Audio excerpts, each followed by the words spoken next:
Well, in the book, I really go through what I call my second act strategy, but it really is about taking your ideas. Because when you are thinking that you're really stuck, you're unhappy where you are, you start grasping at all these different ideas that you might want to do. And they all seem like they're greener on the other side. But I want you to research them first, like really research what each role or what each business will look like and what the day-to-day will look like. Because, Dave, I've had clients come to me with 5, 10 different ideas. And as we start looking into what that would be, they're like, oh, no, never mind. I didn't realize it involved X, Y, and Z. And so I think learning before you leap is extremely important. So doing that research, what is it like to be a podcaster? What is it like to open a business? What is it like to open an online shop, whatever it is? And as you research, you become more confident. So then at the end, after you've done your research and you're like, yep, this is what I want to do, then you can move forward in executing all those other steps. And I really walk you through that in the book so that you can say, okay, I am confident. This is what I need to do. And now if naysayers from my, friends or family come in and say, you're crazy, why are you leaving this job? I will feel confident saying, you know what, thank you so much, but I know this is the right path for me. So I really talk about a lot of that mindset work, strategic work, action, taking goals, making that roadmap, all of that in the book to make sure you're 100% sure you're going down the right path. Everybody, welcome back to Living the Next Chapter. It's the Author Podcast. We get to talk to great authors from around the world. This author I love. I found this author because of her amazing podcast. That's another podcast that we're going to do together. But I found her and I love what she does on her show. I love how she shows up for her audience. She also has a book, all well branded, everybody. Very well branded. If you want to know branding, just go to this website. You're going to love it. But Start Your Second Act is the book. And Shannon's here with me. Shannon, welcome to the show. I'm so glad to have you on the podcast. I'm so happy to be here with you, Dave. Thank you for having me. I love your podcast. Like, we talk about this just for a second. I know we're going to do an episode about that together, but I love your show. I love what you do on your podcast. And I listen to your podcast and you're just like the kindest person. Like, I come back again and again because of how you do your show. So tell everybody about your podcast. Yeah, my podcast is Second Act Success Podcast. So it's all about people who have started over and changed from one career to the other, opening a business to inspire listeners to start a second act and know that maybe you were a teacher, but now you can go and open a jewelry Etsy shop if you want, whatever you want to do for your second act. So yeah, it's so much fun to have those conversations. Excellent. And you have now a book as well that goes along with all the things you're doing. The title of your book, let's talk about that. Yeah, it's called Start Your Second Act, How to Change Careers, Launch a Business, and Create Your Best Life. So it really is just that. It's all about starting over in whatever area you feel called to recreate yourself, reinvent, pivot. And that's what I do. I coach women on how to leave their jobs and start a business. And so it's really a lot of my coaching and my teachings, as well as my second act career transition story that I went through, leaving television and opening my first business and then becoming a coach. And I share also stories from clients and people who've been on my podcast. So I want the book to really just be that tool that someone can grab and get that inspiration and that advice so that they can start working towards a more fulfilled life in their second act. Okay. And so we have authors listening to the show, Shannon. Now, I love doing, I guess, interviews with other podcasters because I know that you can run with this, no problem. We have authors listening to the show. They are new to writing and they're just on the baby steps of starting the journey of becoming an author. What would have been helpful for you to hear on a podcast in a conversation around writing that really would have helped you early days of writing, Start Your Second Act? What kind of information would have been helpful for you? I think knowing that marketing the book is harder than writing the book, in a sense, and so I think I would have liked to have learned that as I was writing the book to really think about ways to market it. And I did start doing that maybe halfway through. I would pull out little nuggets or little quotes or things that I thought would be attractive in my marketing and advertising of the book. But I think that's important to think about when you're writing fiction or nonfiction, to just think about how you want to market it to your ideal reader. And not that you want to change your writing for that, but that you can pull little things out that you think might help on that back end when you're trying to really do the promotion of the book. And also know that there's so much you can pull from. Like for me, as a nonfiction author, I pulled from the blogs that I have written and the podcasts that I've done. So there was a lot to pull from that I could use in the book. So I wasn't really recreating that story again. I was able to pull it and then kind of rewrite it a little bit, if that makes sense. Okay, that was kind of my next question. Like, how much did your podcast and your blog influence the book then? Like, if you had a percentage, could you kind of give me a ballpark? I would say I probably took maybe a third of that information. And it was really me filling out, kind of writing my outline of what I wanted the book to look like and coming up with those chapters and then saying, oh, you know what? I wrote a blog about branding your professional, your professional brand and how that works when you're going from one career to the next. Let me pull that blog and see what I can use. So I really was able to cut and paste a lot of things that all the content I've already done and stick it into that outline and then go through and see how it fits. But it really was like a puzzle in that sense because I already had this great material.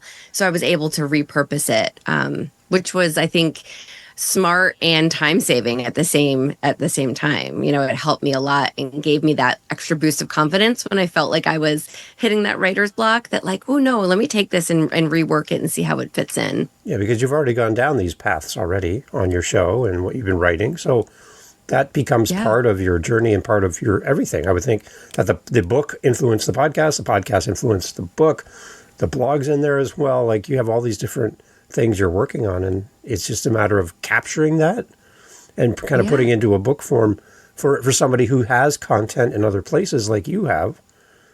Is there any little tricks that you had to capture that content? Like once you speak a podcast and put it out there, do you have a way of pulling that information back and then kind of blending it into what you're writing?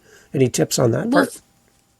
Yeah, for me, I really looked through the stories of, women and men who have come on my podcast and talked about moving from X to over to Y. Yeah. And I pulled a lot of those out and asked a couple of those guests if I could use them in the book. So there are a few people that I actually share their story, as well as my clients, my coaching clients. I did ask, hey, can I share your story in there, to just let the reader see in a more full form where this person started and where they ended up after they did the work to start over. And I also have a section in the book where I just listed podcast episodes that I recommended that were really interesting stories as like another resource that you could go back and listen. But plus I have the transcripts of all of the podcast interviews. So I was able to just grab some things and really look at any similarities between guests and kind of common themes and pull those in as well. So it really just helps spark like extra ideas and filled out those chapters a little bit more. So I'd say definitely spend time looking at what you've already created or even what you've done in your own experience, in your own story. Yeah, that's a great suggestion. So would you say start your second act, is that more of a handbook for people, or is it more kind of higher level as like how you approach it mentally, this big change in our life? Like what's kind of the big idea for the book then? It's kind of both. Okay. I want it to be a handbook where you can pick it up in each chapter. Like it starts off with my career transition story and what a second act is. And then it goes into, okay, well, if you are thinking about reinventing yourself, if you're feeling stuck, if you're feeling like you're in this place where your career just no longer aligns because you chose that career at 20 and here you are at 40 and it just doesn't fit, that here are ways that you can get past that and you can start thinking. So there really are step-by-step tactical strategies that I use, that I teach in my programs, that I share in the book, that I put all out there just so if you aren't working with me, you can still grab this and get those lessons, those step-by-step ways to create your roadmap to start your second act, whatever that is. And I also dive into how to start a business, how to start a podcast or write a book, or some people want to volunteer full time if they can afford it. Some people want to change careers and not open a business. So I kind of go through all the different aspects of what a second act can be and also listing all of those examples. So I want it to be tactical and also inspirational. So you can say, okay, I'm not alone in feeling stuck, and here's how I can get out of that. does the term second act imply an age that you're trying to reach out to, or is this kind of for all ages that are thinking about something different? For me, it's really a play on the television world that I come from in second Yeah. act. But yeah, I think, my main clientele is probably 30 and up Okay. that I work with. But I have heard since releasing this book that people have bought it because it released in May. So a lot of people have said that they bought it for people graduating, whether it's high school or Right. college. So yeah, so just the idea of starting a new chapter in your life, whatever that might be, and whatever age. And then also, retirees, like at my launch party, funny story, my aunt told a bunch of her friends who are retired, and this big group of ladies that I didn't know came, and they all bought the book, and we're all talking about how they don't want to sit around Right. and watch TV all day. They want to figure out what else they can do, and it can be opening an Etsy shop or starting a podcast. And it was so cool to see them light up with ideas. So as far as age goes, I think it can really be anyone. Even if you're just starting your career and you realize, oh, a few months into it, this is not what I wanted. This is not what I thought my degree would get me. Yeah. You can still pick up this book and figure out, okay, let me see how I can take this and turn it into something else. I had an author guest on the show recently, and she retired from being a lawyer, and she sat on the couch for like almost a year, just like had no clue what to do. She was completely stuck, just watching Netflix and binging TV. And she's like, I went from being in high demand, $500 an hour was my rate. People needed me. I was in court. I was with clients. I was doing all this to nothing. And she's like, I'm going to either never get off this couch and never do something new, or I'm going to have to make a change. So this would be a perfect book for somebody who's maybe they've been given retirement, not by choice. They're like, you're done. Have a nice day. Mm-hmm. Or they made that decision to make that change. And this would be a great book for somebody like that. Yeah, I think it came out at a really good time where there are so many layoffs happening and people being forced into that, quote unquote retirement, that they're not ready to sit on that couch, and they know that they can do more.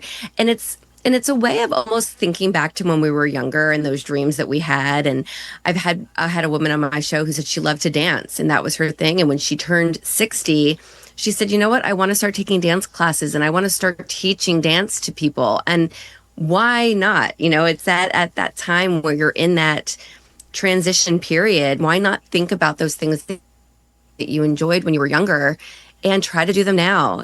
I talk a lot in the book and in life about living your life to the fullest and not having regrets at the end of the day. And I think if anyone gets anything out of the book and my writing, it's that of just saying, okay, we get this one life. Let's make it the most fulfilling that we can while we have the time. Yeah. I think there's a loss of identity too, when you're one thing for so long and then a change happens and you're like, how do I reinvent myself? How do I even approach my second act when all I know is what I did before, right? But there's this beautiful opportunity ahead of you to maybe go a different direction and not just do what's comfortable, but try something that you've always wanted to do, but you've never had the ability to do in your calendar, or you never felt comfortable starting something new. Then this might be the perfect opportunity for you. So that's why I love the book and the podcast as a kind of a back and forth collaboration between the two, because we can listen to you. We can also then read the book as well. I agree. Yeah. Thank you so much. And it is, and it's a lot about the identity is saying, you know what, I am still that same person, and I'm taking all of that experience with me into this next thing that I'm doing. And that can be done in any industry, any field. Even me writing the book, I wrote for television. I've written blogs for my business, but I've never written a book. So it was a challenge, but me saying, okay, I'm going to take those past skills and use that to figure out how to write this book and become an author. We're always challenging ourselves to try something new, or should be, right? It's part of life and learning and figuring it out. You and I didn't know how to be podcasters before this, but we learned and figured it out and found something that brings us joy. So I think that's important too, is to say, okay, our career is not our identity. We're still the same person. Let's just use all that experience to our benefit as we move forward. Okay, I'm going to get a nasty nudge email or message from my listener if I don't ask this question because you've mentioned it a couple times. My listeners right now are going, she keeps saying she wrote for TV. Dave, if you don't ask this question, can you tell us what was part of your job? What would you do in television back in the day? Like, what was it? What did you do? Yeah, I was a television producer. So I basically took the idea for a show and then brought it to the screen. But in that, I had to write script for a lot of the shows or write the marketing copy or write, what the talent would say on set. And I mostly worked for entertainment news shows, MTV, reality shows. So no scripted TV, but I wrote, the words that would come out of the host's mouth or the talent's mouth and interview a bazillion celebrities over my time, so writing questions for them. So, so that's kind of what I wrote for. What's one person that you met in your job that you had one anticipation of what they might be like, but they were completely different in a good way? You're just like, oh my gosh, you're like the nicest person I've ever met. Anybody come to mind? It's funny, but the person that comes to mind that I say, and your younger listeners might not know, but Henry Winkler. Oh, come on. The Fonz. Oh. Like, he came onto this one entertainment news show I was doing, and everyone loved him. I mean, he went and shook the hand of every single crew member. And so it's like I grew up watching, because my parents grew up watching Happy Days. And so just to meet him, it was like, whoa. And the fact that he was even nicer than I thought. So there's plenty of celebrities that were not like that. Yeah. But he was one that just sticks out to me as being like the nicest human. When you meet somebody like that and you have a perception of them as a star, they're on my TV, I know they're famous, and they come up and show up like that, as they leave the room and you're thinking about your own self, like, do you go, man, I could be nicer to people. When I see somebody that nice who doesn't have to be that nice, they could just be a superstar, but they purposely do that and connect with people. Do you kind of take that as a lesson for yourself at all and maybe how you can show up? Oh, yeah. And I think just in my experience in the entertainment industry, it's all about relationships. And, even if you're not nice to a celebrity or even to an agent or a talent booker or someone who comes with them to a show, they're not going to want to come back again. So my whole perception since I began my career in TV is to be as nice and genuinely form those relationships because they're going to help you down the road. So absolutely. I feel like when you are outside of the walls of your home, you should be the best version of yourself and just friendly to everyone because not that you want to do it so that it comes back to you, but you know what I mean? You just want to do it because you never know where your paths may cross. And, when you are nice to someone, it affects the rest of their day. Just the same as if you are not nice to someone, it can affect their day. And I'm someone who, if someone's not nice to me at the checkout counter or anything, it sticks with me for a while. I take that personally. So when someone is so overtly nice and you're not expecting that, you're just like, wow, like it pays to be a good person. There you go. Can you talk a little bit about your second act? Like what was your transition and your own personal story that kind of is the underlying foundation for your podcast, your book, your blogs, everything that you're doing. Can you tell us a little bit about your own personal story? Yeah, so I was in TV for 16 years in Los Angeles and New York City, and then I became a mom. And so I had my first son in Los Angeles, and then 3 years later, we were on the East Coast in New York, and I was pregnant with my second son. And it was then that it was throughout those 3 years that I was thinking, okay, I don't know how much longer I can do this because I was traveling, working long hours, missing first birthdays. Like it was a lot. And my husband's in the television industry as well. So it was a juggle. It was really a struggle for us to figure things out. And so when I was pregnant with my second son, I was like, you know what? I think I've accomplished everything I wanted to accomplish. Let me check that box and figure out what's next. And then my show was canceled when I was on maternity leave. And that was just a sign from the universe to figure it out. And that's when I kind of went on my path to figure out what my second act would look like. Tried a couple of different things that didn't feel right. And then I said, you know what? I'm going to produce my own life. I'm going to start a business. And I bought into a franchise as my first business, a children's STEM education franchise. So I was able to build that alongside my 3-year-old and newborn. and then grew that within the first couple of years to be the in the top three of the company. And I said, wow, my skills did transfer. This is actually really exciting. Let me keep growing this. And then a year or so later, I opened my coaching business because I saw that I was able to do it, and I wanted to help other women like me who felt stuck maybe with young kids and just didn't feel like their career fit anymore. And so then I ran both businesses for quite some time, and I sold the franchise just last year. Wow. Wow. Okay, I like that you did a proof of concept, right? As you're thinking, how am I going to navigate this new part of my life, all my new responsibilities, and the time crunch is different.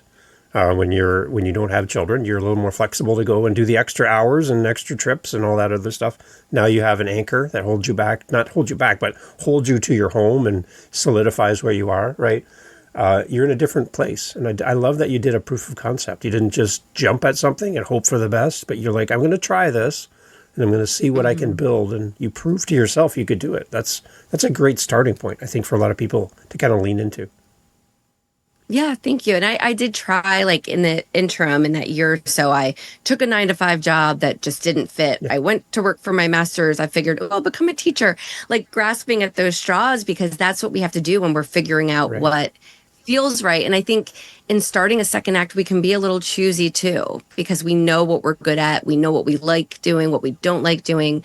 And so I really did a lot of self-reflection over that time, and then finally said, you know what, let's go big and let's buy into a franchise. Like you said, it's already proven that it can work. I just have to figure out how to build mine and market it to my community. And it wasn't easy, but it worked. And it just proved to me that I could leave something, take those skills and experience, and use those talents in this new role. So I think if I can do it, anyone can do that. So how does your book then help somebody in a similar situation where you were in, where you're making this big change? How is this book going to kind of come along and help us in this part of our journey? Well, in the book, I really go through what I call my second act strategy, but it really is about taking your ideas, because when you are thinking that you're really stuck, you're unhappy where you are, you start grasping at all these different ideas that you might want to do.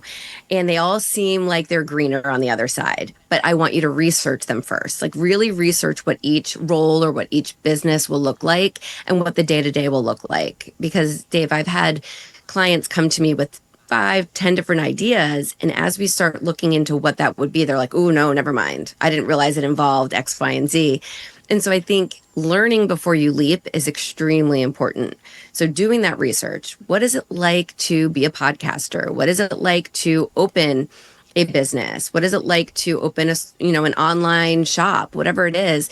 And as you research, you become more confident. So then at the end, after you've done your research and you're like, yep, this is what I want to do, then you can move forward and executing all those other steps.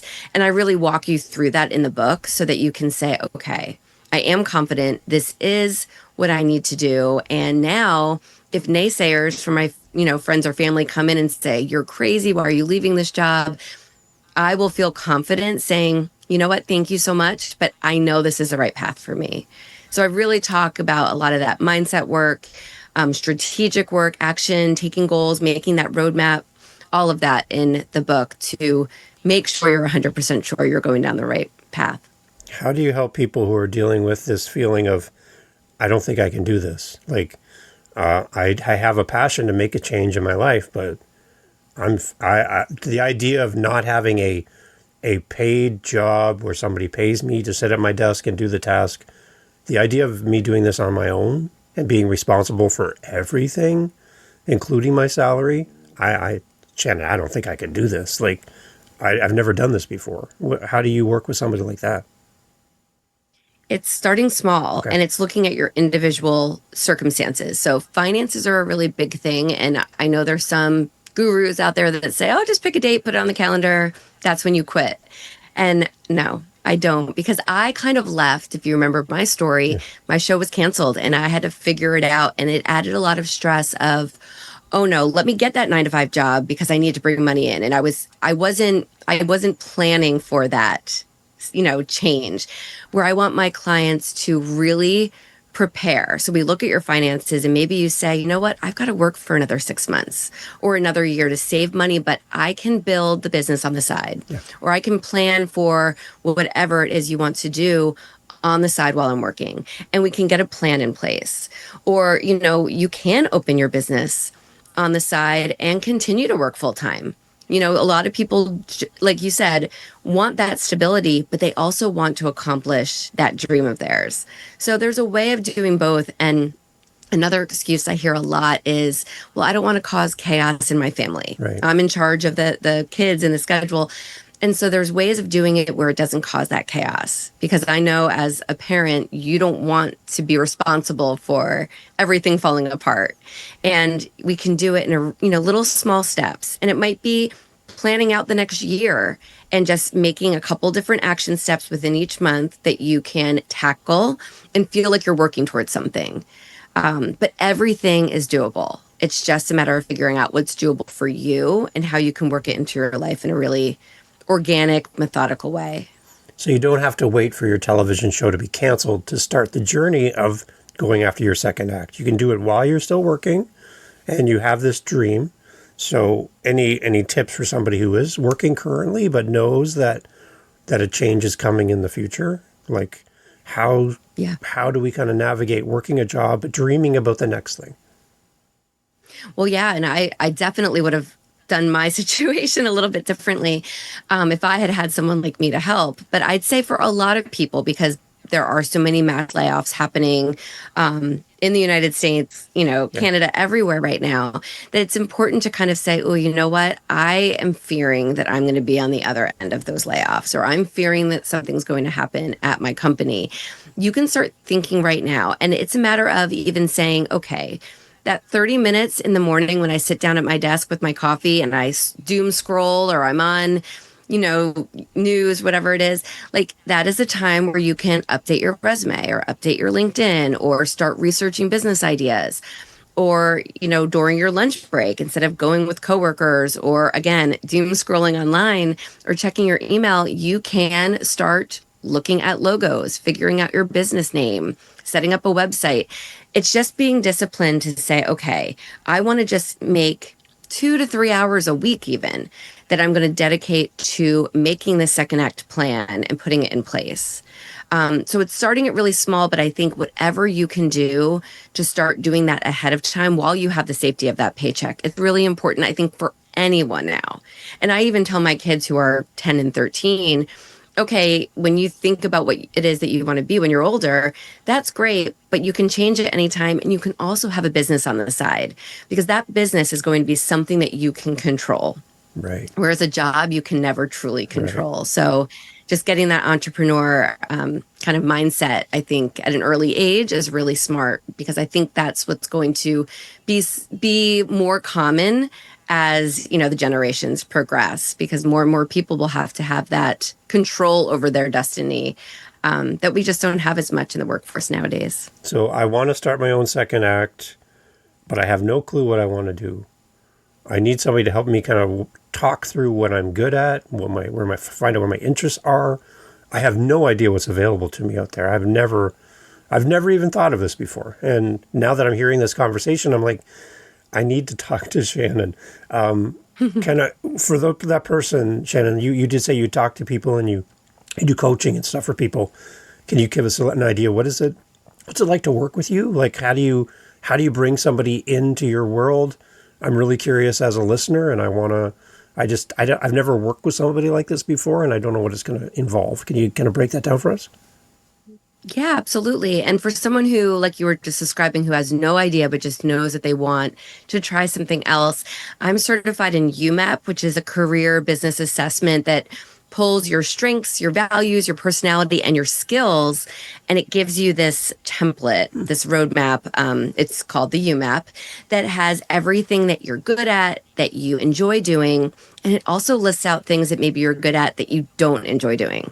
So that when you're thinking about a business or a new career role or any kind of venture, you can look at this map and it keeps you kind of heading in the right direction for when that shiny object syndrome comes, or when you're just grasping at those straws. You can say, you know what, let me look, that has a lot of numbers and and math in there. I might be good at it. I don't want to do it anymore. So it just helps. So that's a great assessment for those people who come to me and are like what you had said, just need that little bit of direction. UMAP is amazing. So I use that with any client that wants to get clear on what they're good at. And then for others who come and say, I have this business idea, I'm ready to get it started, we work one-on-one to do that, to really just plan that business, get it up and launched, and then even help scale that business in the early stages. And then I also have a coaching program called the Second Act Accelerator. That's a 3-month program with a course, coaching. So that's for someone who's like, I just needed to get it off the ground. And in 3 months, we have it up and running.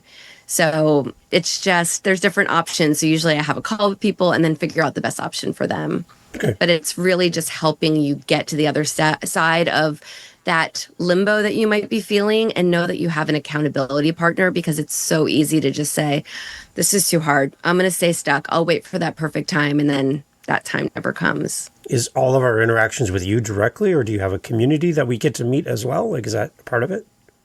In our program, in the Second Act Accelerator, it's with me, and then we have group coaching calls as well, and a community. Okay. Yeah, so that one is nice to be able to network. And on our calls, like I just had a call last week with 2 women starting VA businesses, virtual assistant businesses, and they were able to really help each other, compare pricing, comparing different ways that they're reaching out and offering their services. So I love to see that, because I can help them, but now they're both in it and helping each other, which is really cool. What does that do for you as the creator of this program and as the coach, to see people working together that would probably have never met otherwise?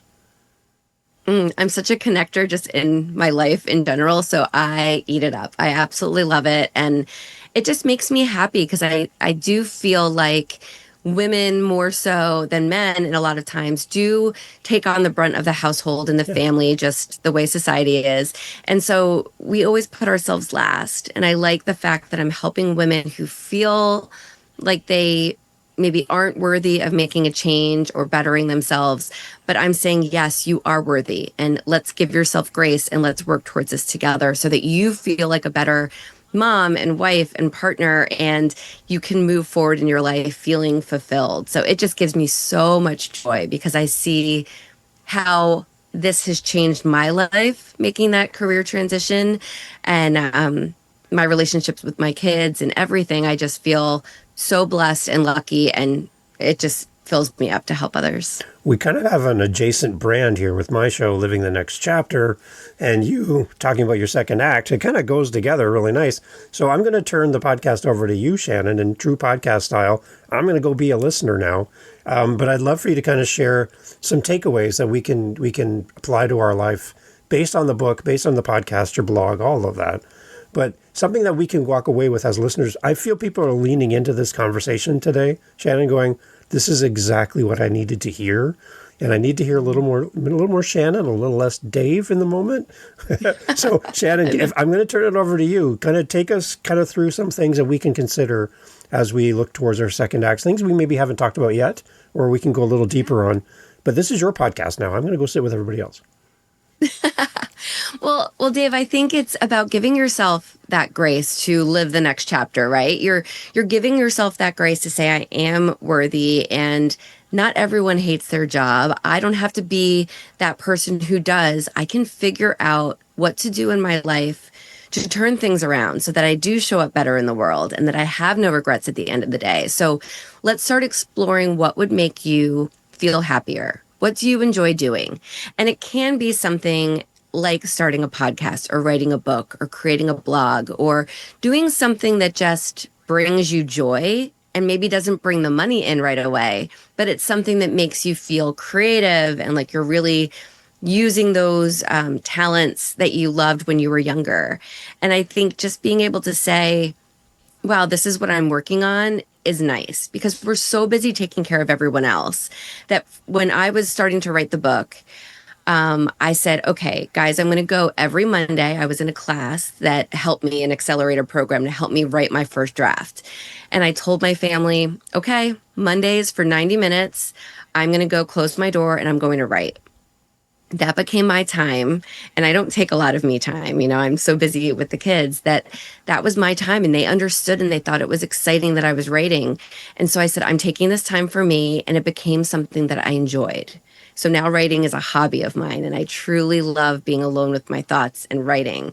And so I think if you can find something that you enjoy and that you can take that time to yourself, even if it's 1 hour a week, that you can work on that brings you closer to who you are deep down. And it gives you that creativity and that imagination to think about what it is you'd like to do outside of your 9 to 5. That's where the ideas start coming. And you can start saying, oh, yeah. And it doesn't cost a lot of money and it doesn't take a lot of time, but it's something for me and I'm worthy of having that and I deserve it.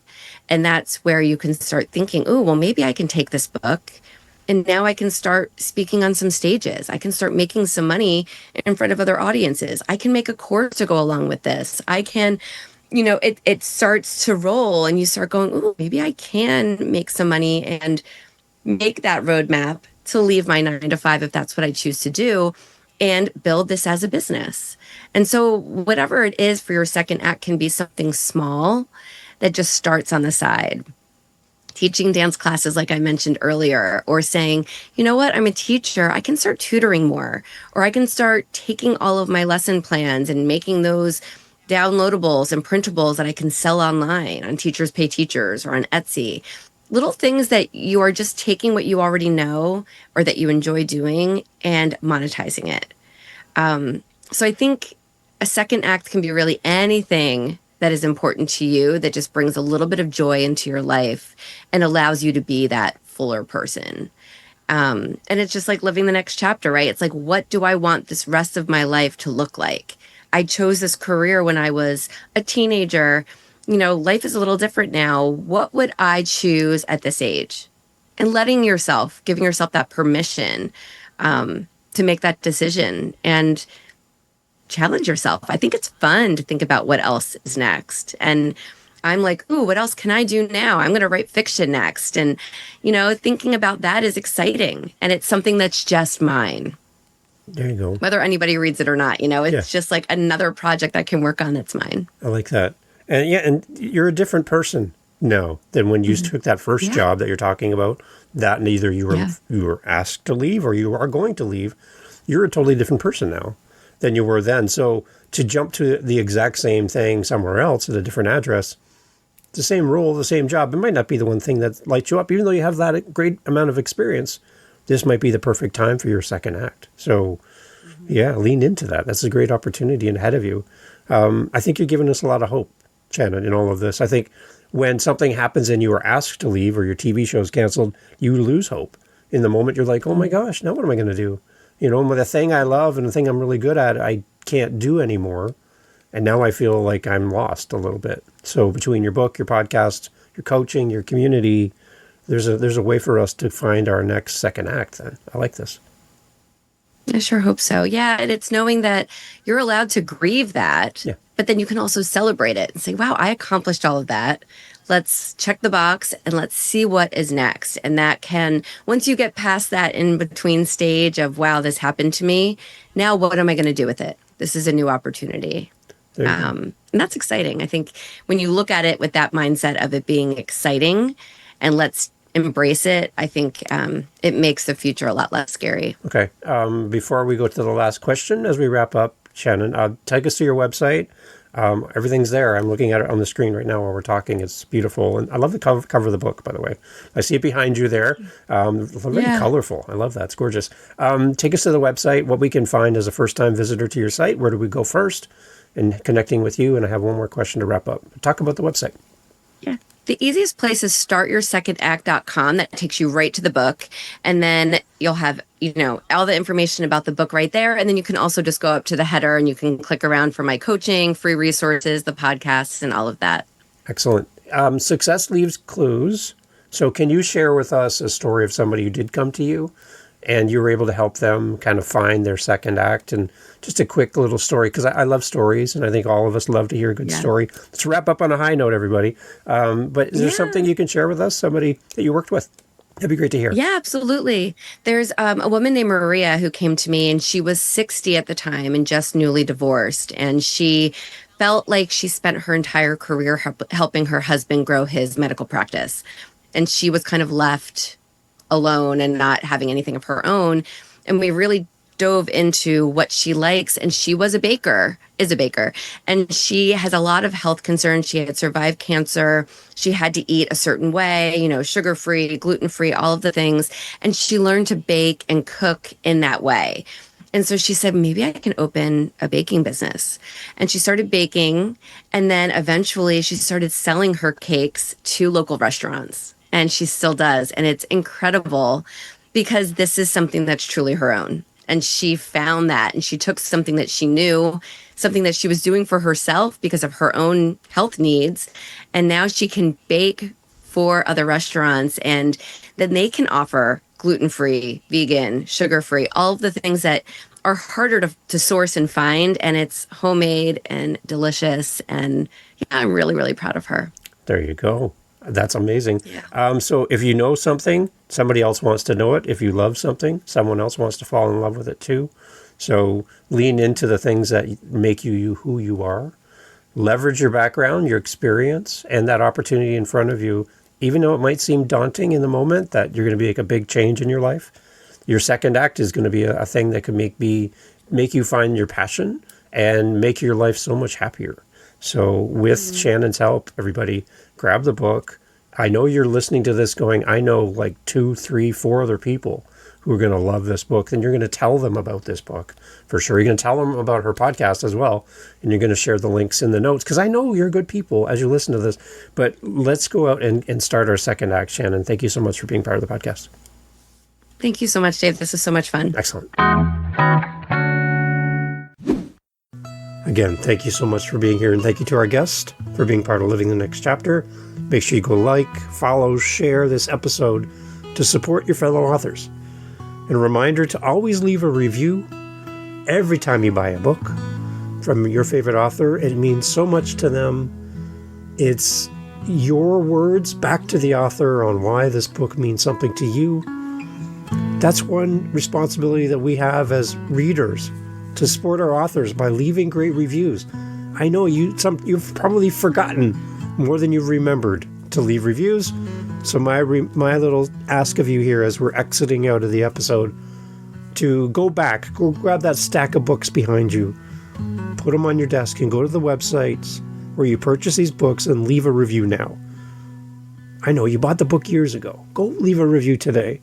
Let the author know how much you love their book.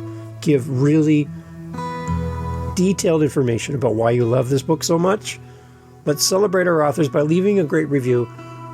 And thank you for listening to Living the Next Chapter. Thank you for being here. See you next time.